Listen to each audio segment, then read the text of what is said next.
शिकलं असेल, कुठला व्यवसाय करण्याचा प्रयत्न केला असेल, तर परप्रांतीयांनी त्याचा व्यवसाय खराब केला.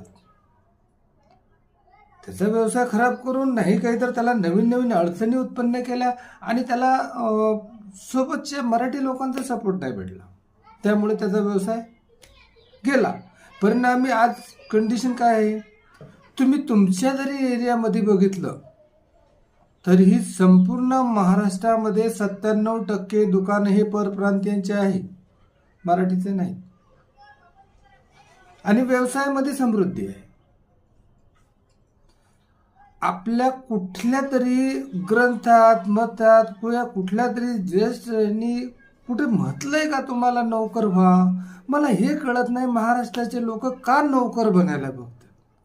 अरे तुम्ही नोकरसाठी नाही, तुम्ही ह्या पुण्यभूमीत आहात आणि ह्या पुण्यभूमीचे तुम्ही महाराष्ट्राचे मालक आहात.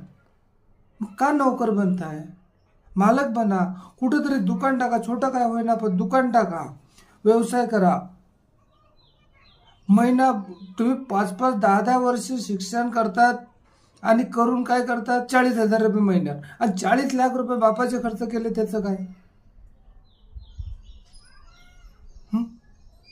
बापाचे 40 लाख खर्च केले आणि काय ते शिकला नोकरी करताय तर कितीची? 40,000ची. हातात काय धत्र? हातात काय राहतं? काहीच नाही. महिना अखेर हात खाली. नोकरीची पद्धतच आहे.